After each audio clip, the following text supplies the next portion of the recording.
కొరింథీయులకు రాసిన మొదటి పత్రిక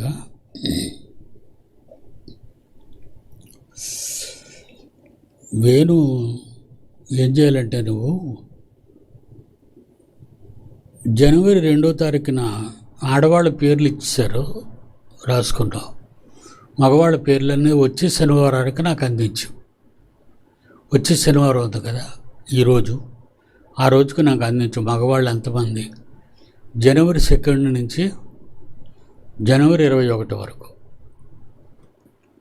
జనవరి 2 నుంచి జనవరి 21 వరకు ఎవరుంటారో మగవాళ్ళ పేర్లందరూ రాసి నాయన, మర్చిపోక.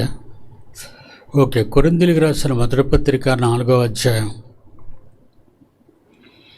4వ వచనంలో, నాయందు నాకు ఏ దోషమును కానరాదు, అయినను ఇందువలన నీతిమంతుడునుగా ఎంచబడను.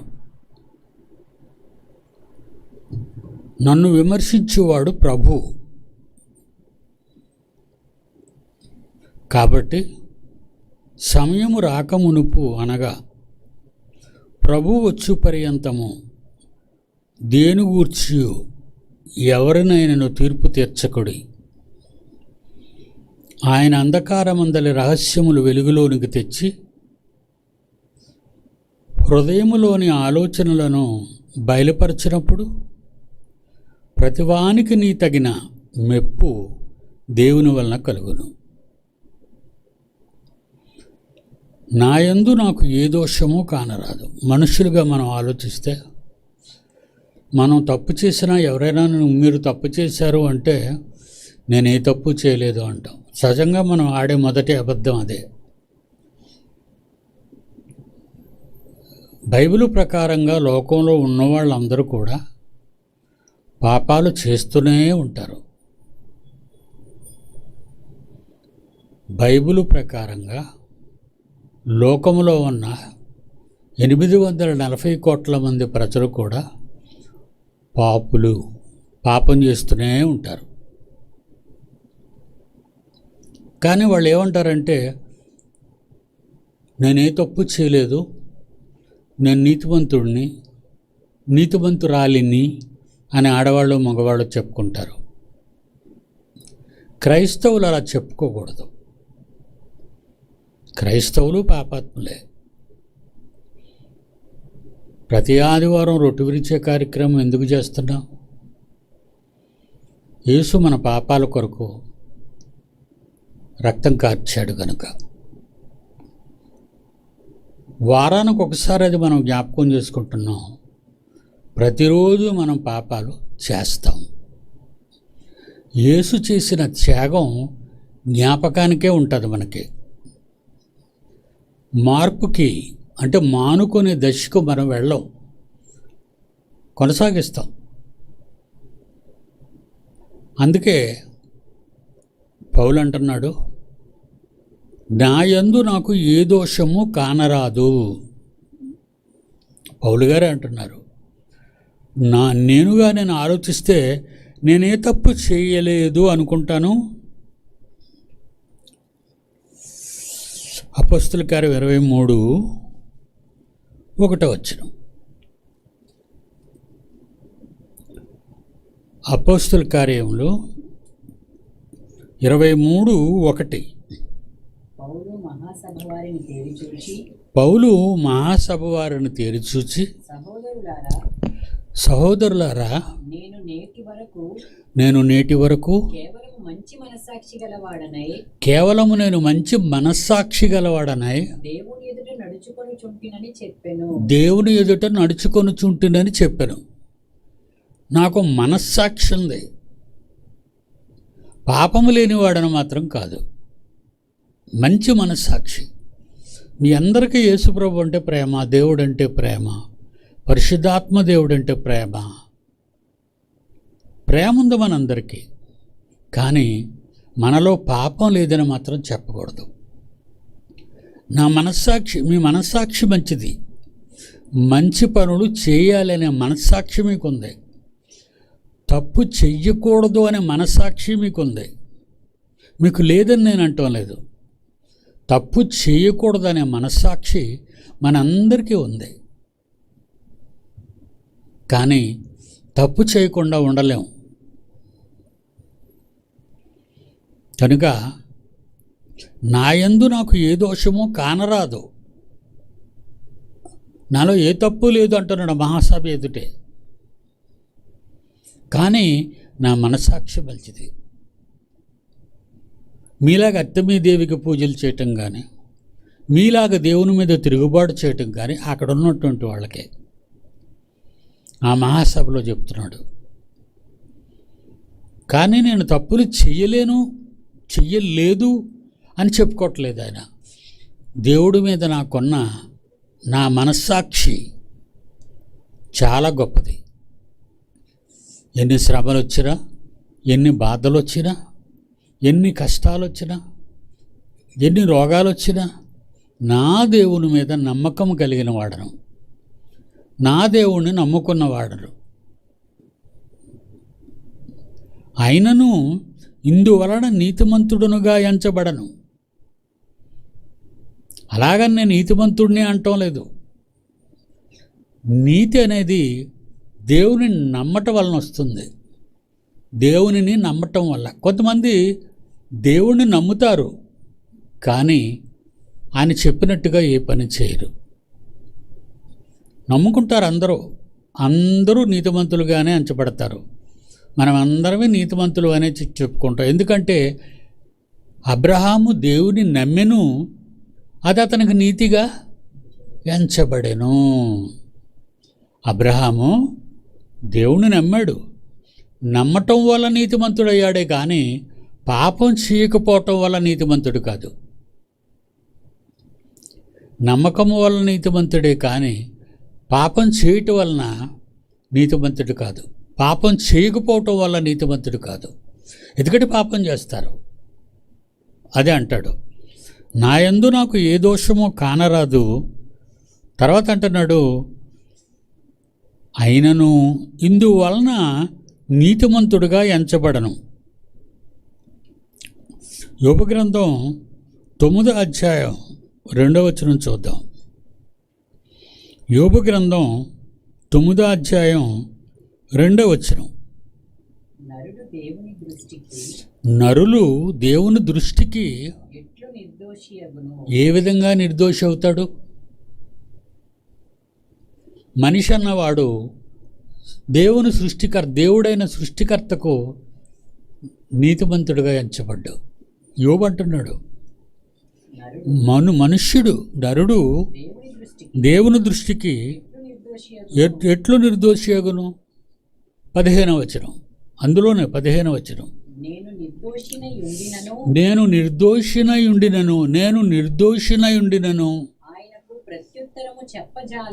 అతనికి ప్రత్యుత్తరము చెప్పజాలను. నేను ఒకవేళ దోషిని కాదు అనుకున్నా నేను ఆయనకి సమాధానం చెప్పలేను అంటున్నాడు. తండ్రి, నేను పాపం చెయ్యలేదు అని నేను దేవునికి చెప్పుకోలేను.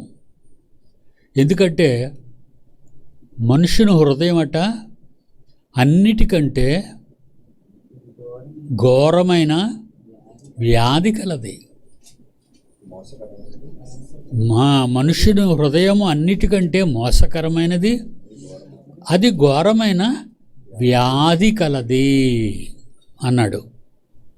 కనుక ఎలాంటి వ్యాధి ఉంది? మానవ ఆకారానికి, దేహానికి, అవయవాలకు అది ఎక్కడా బాగోదు. నా శరీరంలోని అవయవాలన్నీ నా కన్న తండ్రికి భిన్నంగానే ఉంటాయి. అలా అని నేను తిరుగుబడను, అలా అని ఆయనకి నేను ఎదురు చెప్పలేను. చాలామంది పిల్లలు చూడండి, ఒకవేళ తల్లిదండ్రులు కోపం మీద ఒక మాట అన్నా పిల్లలు మాట్లాడరు, ఒక్క మాట కూడా ఆడరు. ఏదైనా అన్నారనుకో, ఏటిరా నువ్వు అంటున్నావు అంటారు తల్లిదండ్రులు. మళ్ళీ కోప్పడి, ఏటి మళ్ళీ నువ్వు అంటున్నావేటి, నేను దెబ్బలాడుతుంటే నువ్వు అంటున్నావేటి అంటాడు.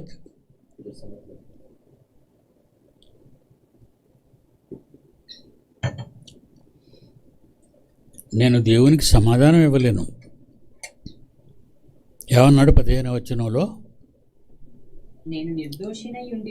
నేను ఒకవేళ నిర్దోషిని అని నేను అనుకున్నా ఉండినను ఆయనకు నేను సమాధానం ఇవ్వలేను. నేను పాపిని కాదు అని నేను సమాధానం ఇవ్వలేను. నేను తప్పు చెయ్యలేదు అని నేను సమాధానం ఇవ్వలేను. కీర్తనల గ్రంథం 130వ అధ్యాయం 3వ వచనం చూడండి. కీర్తనల గ్రంథము 130వ అధ్యాయం 3వ వచనం. కన్న తండ్రి యెహోవా, నీవు దోషములను కనిపెట్టి చూచిన ఎడల, నీవు దోషములను దేవుడా, నీవు నా పాపములను కనిపెట్టి చూచిన ఎడల, ప్రభువా ఎవడు నిలబడగలడు నీ ఎదుట నేను పాపం లేనివాడినని? నువ్వు కనిపెడితే నాలో అన్నీ నేరాలే ప్రభువా. నీవు నన్ను తేరి చూస్తే నాకన్నీ తప్పులే ప్రభువా. నేను అన్ని తప్పులు చేస్తున్నాను ప్రభువా. దావీదు గారు అంటున్నారు ఏమని? యెహోవా నీవు కనిపెట్టి చూసిన ఎడల, నీవు దోషములను కనిపెట్టి చూసిన ఎడల, ప్రభువా ఎవరు నీ ఎదురుగుండా నిలబడగలడు పాపం చేయలేదని?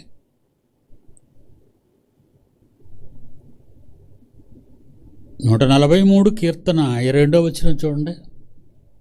143 కీర్తన 2వ వచనం. నీ సేవకునితో వ్యాజ్యమాడకు, బ్రతుకున్న మనుష్యులలో ఒక్కడైనను నీ సన్నిధిని నీతిమంతుడు కాలేడు, ఎంచబడడు. చూసారా, ఇది దేవుని మాట. మనం ఎన్నో అబద్ధాలు ఆడుకుంటూ తిరుగుతాం. చేసేవన్నీ తప్పులే, మనకు తెలుసు అంతర్కే. సంఘం ఏడల తప్పు, సహోదరుల ఏళ్ళ తప్పు, పక్కింటి వాళ్ళ తప్పు, ఎదుటి వాళ్ళ తప్పు, ఇరుగు పొరుగు వాళ్ళ మీద తప్పులు, ఎన్ని తప్పులు ఎంచుకుంటుంటాం మనం. అందరినీ తెల్లవారు లేచిన కాడి నుంచి మనలో మనం సరి చేసుకోం. ఎదుట వాళ్ళని సరిచేయడానికి ప్రయత్నిస్తూ ఉంటాం. అక్కడికేదో మనం మంచివాళ్ళం, బుద్ధిమంతులు, మనకంటే మంచోళ్ళు ఎవరు లేరని. ఒక ఆడది తన భర్త ముందు నటించగలదు, ఒక మగవాడు తన భార్య ఏడలు నటించగలడు. కానీ దేవుని ఎదుట నటించలేడని దీని ముందు వచనంలో చదివాం. దేవుని ఎదుట నటించలేడు. అందుకే ఏమంటున్నాడు 143:2, నీ సేవకునితో వ్యాజ్యమాడకు.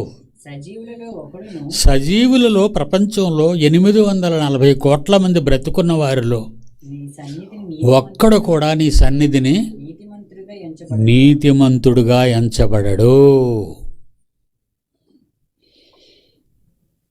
కానీ మన నాలుక మంచిది కాదు కదా, మన నాలుక మంచిది కాదు. ఎక్కువగా మనం చేసే పాపాలేంటో తెలుసా? అబద్ధం అండి. మనుషులందరిలో ఎక్కువగా చేసే పాపాలు ఏంటంటే తప్పుడు ఆలోచనలు, తప్పుడు కార్యక్రమాలు. అబద్ధం ఆడేవాడు కూడా నరకానికి వెళ్ళిపోతాడనే బైబిల్ ముగిస్తూ ప్రకటన గ్రంథం రాస్తూ ఆయన ప్రకటన గ్రంథం చివరికి వెళ్ళేసరికి 21వ అధ్యాయం ప్రకటన గ్రంథం తీయండి. 21వ అధ్యాయం ప్రకటన గ్రంథం 8వ వచనం. పిరికివారు, అవిశ్వాసులు, అసహ్యులను, మర్డరర్స్, కూనీకోరులను, వ్యభిచారులను, మాంత్రికులను, విగ్రహారాధికులను, అబద్ధికులందరూ, వీళ్ళు కూడా అందరితో పాటు అబద్ధికులందరూ అగ్ని గంధకములలో, మండు గుండములో పాలు పొందుదురు. ఇదే చివరి మరణం. ఇక వీళ్ళకి లేచే అవకాశం లేదు, క్షమించే అవకాశం లేదు. చివరికి మనం మరణించిన తర్వాత, ఇప్పుడు కానీ మరణం అయిపోగానే పరలోకానికి వెళ్ళిపోతామని అనుకుంటారు చాలామంది, కానీ వెళ్ళరు. ఎక్కడికి వెళ్తారట? మండు గుండములో అబద్ధికులందరూ అగ్ని గంధకములతో మండు గుండములో పాలు పొందుదురు. అబద్ధికులు కూడా. మనకు అబద్ధం అంటే వెన్నతో పెట్టిన విద్య. మనం అబద్ధం ఆడతామా? వెన్నతో పెట్టిన విద్య. చాలా చాలా సున్నితంగా అబద్ధం ఆడేస్తుంటాం. లేదే? కాదే? చాలా అబద్ధం ఆడదు. పిల్లలతో అబద్ధం, భార్య భర్తతో అబద్ధం, భర్త భార్యతో అబద్ధం, తల్లిదండ్రులు పిల్లలతో అబద్ధం, పిల్లలు తల్లిదండ్రులతో అబద్ధం. అంత అబద్ధం. అందరూ చేసే పాపం అదే. అబద్ధం ఆడితే ఏటనుకో, అలా కూనికోరుడైతే నరకానికి వెళ్తాడు, విగ్రహారాధకులైతే నరకానికి వెళ్తారు అని ఒకవేళ అవి పెద్ద పెద్ద పాపాలు, అబద్ధం చాలా చిన్న పాపం కదండి అనుకుంటున్నారేమో. అబద్ధం కూడా పెద్ద నేరాలలో ఒకటి. ఇండియా చట్టంలో, న్యాయ చట్టంలో, ఇండియాలో మనిషిని చంపిన వాడికే మరణదండన, ఉరిశిక్ష వేస్తారు. అబద్ధవాడికి అసలు పట్టించుకోరు ఎవరు. జడ్జి ఎదురుకుండా అబద్ధవాడినా నేనేం చేయలేదండి అంటాడు. కానీ దేవుని న్యాయ చట్టంలో అబద్ధం కూడా హత్య చేసినంత పాపం అన్నాడు. అందుకే ఎక్కడికి వెళ్ళిపోతాడు? అగ్ని గంధకములు. అబద్ధమాడువారును అబద్ధికులందరూ, పిల్లలేటి, పెద్దలేటి, తండ్రులేటి, తల్లులేటి, అబద్ధికులందరూ అగ్ని గంధకములతో మండు గుండములో పాలు పొందుదురు. ఇదే చివరి మరణం. భూమి మీద మరణం మొదటిది. చివరి మరణం పరలోకానికి వెళ్లకుండా భూమి మీద నుంచే నరకానికి వెళ్ళిపోవటం.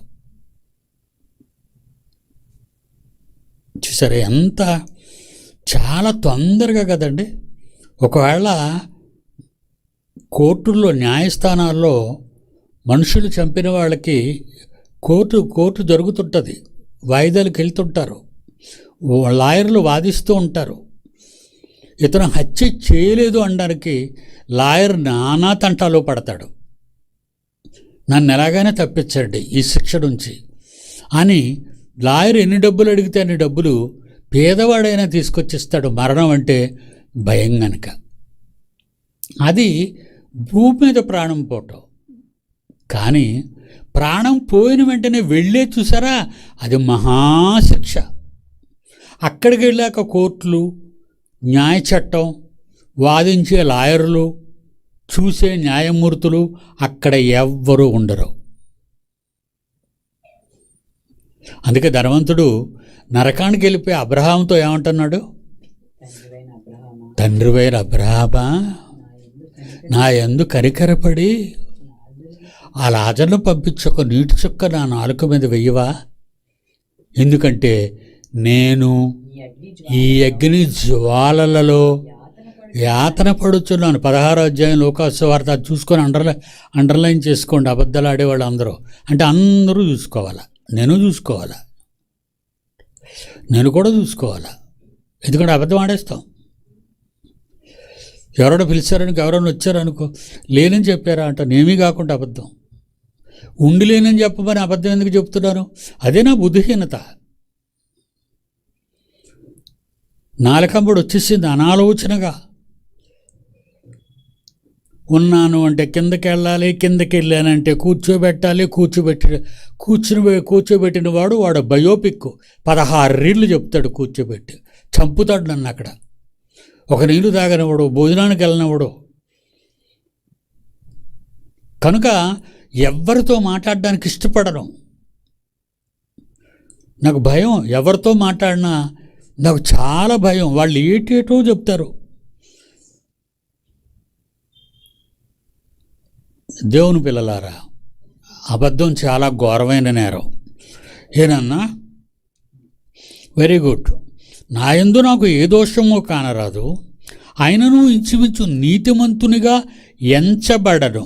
నేను నీతిమంతుడిగా ఎంచబడను. నేను అనుకుంటున్నాను, నేనే ఎంచుకోవట్లేదు నేను నీతిమంతుడిని కాదని. దేని గూర్చి తీర్పు తీర్చకటి. మీరు ఎవరిని గూర్చి తప్పుగా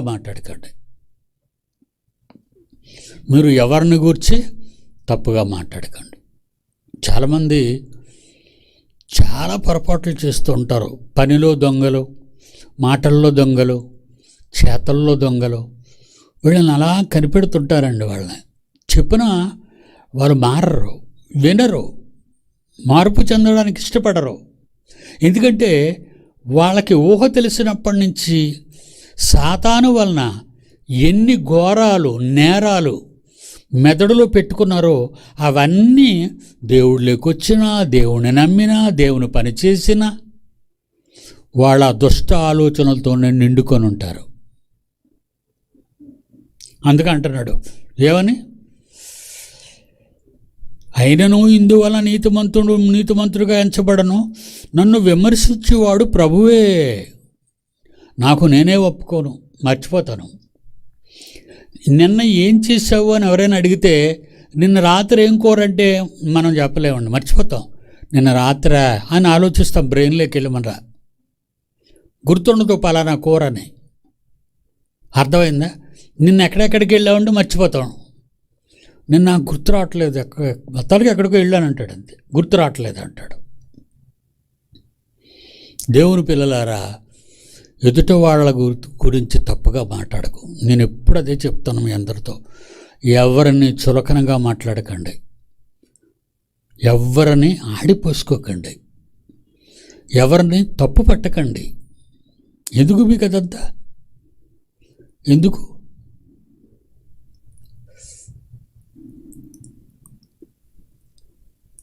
ఇదంతా ఎవరట తీస్తారు?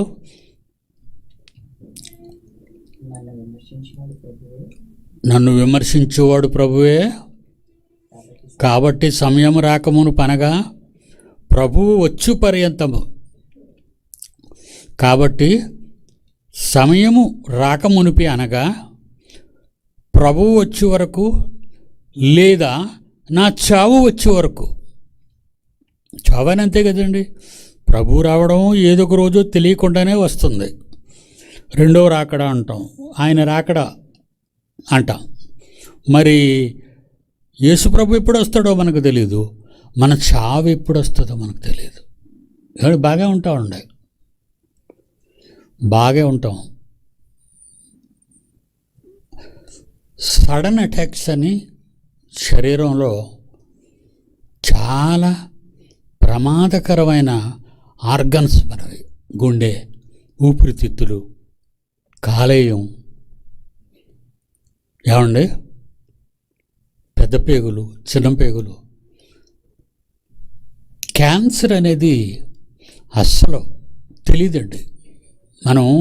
మనకి క్యాన్సర్ ఉందనే సంగతి కూడా దాని పోలికలు ఏముండవు మన దగ్గర, కానీ అది వస్తుంది. వచ్చి ఇంచుమించు 2-3 ఏళ్ల వరకు క్యాన్సర్ డెవలప్ అయిపోతుందంటే పెరిగిపోతుంది. క్యాన్సర్ కణాలు శరీరంలో పెరిగిపోతున్నవి మీకు తెలీదు. బాగా ముదిరిపోయిన తర్వాత ఎక్కడో కడుపులో నొప్పి వస్తున్నట్టు, ఎక్కడో గుండెలో నొప్పి వస్తున్నట్టు, ఎక్కడో కిడ్నీలో నొప్పులు వస్తున్నట్టు, ఇవన్నీ కొన్నేళ్ల తర్వాత నీకు తెలుస్తుంటాయి. అప్పటికి నీ కిడ్నీలు పోవచ్చు. చాలామంది కిడ్నీలు పోతాయండి. కానీ బాగా ఉంటారు, తినేస్తుంటారు.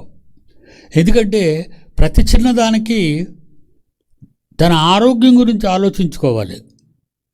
మీరు ఎక్కువ కాలం బ్రతకాలనుకోండి, మీరు ఎక్కువ కాలం బ్రతకాలనుకుంటే దేవుడు మీకు ఇచ్చిన అవయవాలు బాగున్నాయా లేదా?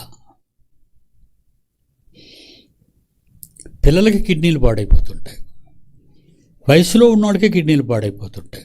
ఎందుకంటే 40 ఏళ్ళు 50 ఏళ్ళకి చచ్చిపోతారు వాళ్ళు. హాస్పిటల్కి వెళ్ళేసరికి అక్కడ చెప్తారు, టెస్టులకు పంపుతారు. ముందు ఏ డాక్టర్ అయినా చూడండి, ముందు మిమ్మల్ని టెస్టులు రాసేస్తాడు రోగం చెప్పగానే. ఆ టెస్టులన్నీ చేయించుకోవడానికి 10,000 20,000 అవుతాయి, తప్పదు. తక్కువేం కాదు. టెస్టులు అయిన తర్వాత మరి మీకు ధైర్యంగా ఉంటే మీకు ఒక విషయం చెప్తానండి అంటాడు. పెద్దవాళ్ళు ఎవరైనా ఉన్నారు కానీ తీసుకురా అంటారు. ముసలోళ్ళు వెళితే మీకు పెద్ద పిల్లలు ఉన్నారు కానీ తీసుకురండి అంటారు. తల్లిదండ్రులు వెళ్తే మీ అబ్బాయి కిడ్నీ బాగలేదు, మరి వెంటనే ఇంకా ఒక కిడ్నీ చెడిపోయింది, ఒక కిడ్నీ ఉంది పనిచేస్తుంది, అది కూడా చెడిపోద్ది. చెడిపోతే మరి మనం ఏం చేయలేమండి. అప్పుడు మనకి ఎక్కడ లేని తొందర వచ్చేస్తుంది. డాక్టర్ గారు ఎంత డబ్బైనా పర్వాలేదు, నా కొడుకును బ్రతికించండి, నా కూతురును బ్రతికించండి, నా భార్యను బ్రతికించండి, నా భర్తను బ్రతికించండి అంటారు. మేము చేసే ప్రయత్నం చేస్తామమ్మా, కానీ ఇప్పుడు ఆపరేషన్ చేయాలి, వైద్యం చేయాలి, సర్జరీ చేయాలి. సర్జరీ చేయటానికే 30 లక్షలు అవుద్ది అంటాడు. ఏమనుకుంటున్నారు మీరు? సర్జరీలు ఆపరేషన్లు అని కేజీహెచ్ కాదు, నెంబర్ 1 సూపర్ స్పెషాలిటీ హాస్పిటల్స్. కొన్ని హాస్పిటల్లో ఆ రకమైనటువంటి వైద్య సంబంధమైనటువంటి బాగు చేసి ఉండవు. ఏమంటారు సామాన్లు, సర్జికల్స్ అన్నీ ఉండవు వాళ్ళ దగ్గర. వాళ్ళు చంపేసుకుంటారు, బేరం పోగొట్టుకోరు. చంపేస్తారు కానీ నిన్ను బావు పలానా పెద్ద డాక్టర్ దగ్గర తీసుకెళ్ళండి, పలానా ఆయన ఉన్నాడని చెప్పరు. తెలుసా అండి? కనుక నీ శరీరంలో ఉన్న ఆర్గాన్స్, ఊపిరితిత్తులు, కాలేయం, తర్వాత పెద్ద పేగులు, చిన్న పేగులు, కిడ్నీస్, గుండె, ఇవన్నీ కూడా చాలా ఇంపార్టెంట్ అని. ఇందులో క్యాన్సర్ కణాలు కానీ ప్రారంభమయ్యాయి అనుకోండి, మీకు ఎప్పుడో శరీరంలో ఎక్కడో ఒక దగ్గర ఏదో రకమైన బాధ మీకు తెలిసిందనుకోండి, ఒకసారి వస్తే పర్వాలేదు, మీరు పట్టించుకోరు. రెండోసారి వచ్చినా పట్టించుకోరు. రోజుకి వస్తుంది అనుకోండి, అప్పుడు పట్టించుకుంటారు, మీరు మేలుకుంటారు. ఎవరితోనని చెప్తే ఎందుకైనా మంచిది డాక్టర్ దగ్గర తీసుకెళ్ళండి అంటారు. చూడండి, ఎక్కువ న్యూస్లో వచ్చేది ఏంటంటే, ప్రతిదానికి ఏ చిన్న విషయమైనా ఒకసారి డాక్టర్ దగ్గర సంప్రదించండి, సొంత వైద్యాలు చేయకండి అంటారు. దేవుని పిల్లలారా, మీ ఆత్మలో లేక మీ బ్రెయిన్లో, మీ బుర్రలో రకరకాలైన వైరస్లు లోపలికి వెళ్ళిపోతున్నాయి. ఇంకోటి చెప్పమంటారా? మనం పుట్టిన నాట నుండి ఇంతవరకు మంచాల మీద పడుకుంటున్నాం, చాపేసి పడుకుంటాం, అవునా? రాత్రులు వీపంతా చుట్టూ దురద కుట్టేసిన బాధ ఉంటుంది. ఏమండి అలా కుట్టేసిన వేటి మంచం మీద ఉన్నవి? నల్లులు. ఈ నల్లులు 2025 వరకు, 2025 సంవత్సరాలు అయింది యేసుప్రభు నుంచి ఇప్పటి వరకు. అప్పుడు ప్రపంచం అంతా నల్లులు ఉన్నాయి మంచాల మీద. ప్రపంచం అంతా నులక మంచాలు, ఏమండి పట్టి మంచాలు, వీటి మీద నల్లులు వెళ్ళిపోతాయి, దాక్కుంటాయి. వాటికి మంచి గూడది. అంటే ఆహారం మీరు ఇవ్వడానికి రెడీగా తినేసి చక్కగా దాని మీద పడుకోవడానికి వెళ్ళి వేసుకోండి అంటారు మీరు. అంతే, రాత్రంతా కుట్టేస్తుంటే టపా టపా కొట్టుకుంటుంటా గోడ మీద ఉండి ఇలా రాస్తావు గీత. నల్లులు చంపేసినప్పుడు గోడ మీద ఇలా రాస్తావు. ఏటిరా బాబు, ఏంటి నల్లులు? అదట ఒక వైరస్ అయిపోయి భారతదేశంలో అప్పుడే కొన్ని వందల మంది నల్లులు కొట్టడం వల్ల చచ్చిపోతున్నారు. ఎవరింట్లోనైనా నులక మంచాలు కానీ పట్టి మంచాలు కానీ ఒకవేళ మీలో ఉంటే వెంటనే అది ఎండలో వేసి కిరసనూనె చచ్చిపోతాయి అవి. కిరసనూనె కొట్టగానే నల్లుల మంది కొట్టేయకండి. నల్లుల మంది అంటే ఇంకా పవర్ఫుల్, కానీ కిరసనూనె కొట్టారనుకోండి నల్లులు చచ్చిపోతాయి. నల్లుల మంది కొని వేయండి, పోనీ ఎందుకు కక్కుర్తి, నల్లులు చచ్చిపోతాయి. అవి చచ్చిపోతాయి, మిమ్మల్ని బతికిస్తాయి. వాటిని బతికిస్తే మిమ్మల్ని చంపేస్తాయి. చూసారా, 2025కి ఇప్పుడు అవి హంతకులుగా మారిపోయి ఆ వైరస్ వచ్చేస్తుందట. అది కుడితే వైరస్, దానికి ఏదో మంచి పేరు పెట్టారు వాళ్ళు. ప్రపంచం అంతా ఉంది అందులో. అదేంటైనా ఇండియాలో చివరిలో ఉన్నది కేరళ ఒకటి, తర్వాత ఎంపీ ఒకటి, ఇలా కొన్ని. ఎందుకంటే ఎక్కువ మంది పేదవాళ్ళు ఉంటారు. వాళ్ళు ఏమేమి మంచాలు పట్టి మంచం, ఇది పెద్ద పెద్ద మంచి ఖరీదైన మంచాలు ఏం కొనుక్కోగలరు వాళ్ళు. కానీ శుభ్రత కూడా ఉండదు.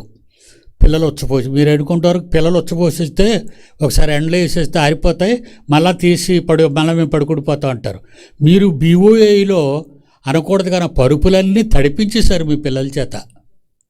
ఎందుకు రేపు వెళ్తారా 2వ తారీఖుని పరుపులు ఎక్కడున్నాయని ఆలోచిస్తారు ఆడోళ్ళు. ఆ పరుపులు తెచ్చేసుకుంటారు మాకు చెప్పకుండా. మీరు వచ్చి తీసేసుకుంటారా నాకు భయం. అవన్నీ పిల్లలున్న పక్క గదులు వేసి తాళం వేసేస్తాను. ఒకరోజు మీ అందరి చేత పరుపులు సర్ఫేస్ కడిగించాను, గుర్తుందో లేదో మీ ఆడవాళ్ళకి. అన్నీ మండుటెండలో వేయించాను, ఎందుకంటే ఆ నల్లులు ఖర్చేస్తే చచ్చిపోతారని. కానీ మీరు పరుపు ఉంటే మీకు నిద్ర రాదు, పరుపు ఉంటే నీకు నల్లు వస్తుంది, నల్లు వచ్చిందంటూ కుడుతుంది, కుడితే నువ్వు చేస్తావు. పరుపుల జోలికి వెళ్ళకండి, అది అన్నిటికీ మందు కొట్టించాలి వెళ్ళి. మీరు వెళ్ళకూడదు అసలు. మీ పిల్లల చేత పాస్ పోయించకండి, అది మంచి పద్ధతి కాదు. ఒకవేళ మీ పరుపుల్లో కానీ మీ బెడ్షీట్లో కానీ మీ మంచాల మీద కానీ అవి కానీ ఉన్నాయంటే మీ ప్రాణం మీదకి వస్తుంది. దేవుని పిల్లలారా, మైండ్లో నల్లుల కంటే భయంకరమైనవి, నల్లుల కంటే భయంకరమైనది అబద్ధం కూడా ఒక పెద్ద నేరం. వద్దు, నాలుగుతో అబద్ధం ఆడకండి, నిజం చెప్పండి. లేకపోతే ఏమి చెప్పకుండా నిశ్శబ్దం అయిపోండి. అబద్ధం ఆడకూడదు. ఏమైనా అడిగాడు అనుకో, బాబు ప్లీజ్ ఊరుకో బాబు, నాకేం జ్ఞాపకం చేయకు అని అబద్ధం ఆడొద్దు. అబద్ధం ఏంటి? ఏట్రా ఎందుకు వద్దంటున్నావు? నీ గురించే కదా అడుగుతావు. ఇక ఇవన్నీ మొదలెడతాడని ఏం చేస్తావు నువ్వు? అబద్ధం ఆడేస్తావు. అంటే అప్పుడే నీకు పురుగు కుట్టింది, వైరస్ సోకింది, నీకు క్యాన్సర్ లాంటిది అది. కనుక మనం నేరాలు చేయటం వల్ల, మన తప్పుల వలన, మన పాపాల వలన ఈ మైండ్ మారకపోతే ఈ పాపం అనే క్యాన్సరు మనకు పట్టదు. కనుక దేవుని పిల్లలారా, దేవుడు అంటున్నాడు, ఒకవేళ మీరు పట్టించుకోకపోతే ప్రభువు వచ్చు పర్యంతము దేని గూర్చి తీర్పు తీర్చకండి. ఆయన అంధకారమందలి రహస్యములను వెలుగులోనికి తెచ్చి హృదయములోని ఆలోచనలను బయలుపరిచినప్పుడు ప్రతి వానికి తగిన మెప్పు దేవుని వలన కలుగును. శిక్ష, గొప్ప మెప్పు కలగాలన్నా శిక్ష కలగాలన్నా దేవుని వల్లే జరగాలి తప్ప మనుషుల వలన జరిగేది కాదు. ఓకేనా? అందరికీ సెలవు, రేపు కలుసుకుందాం.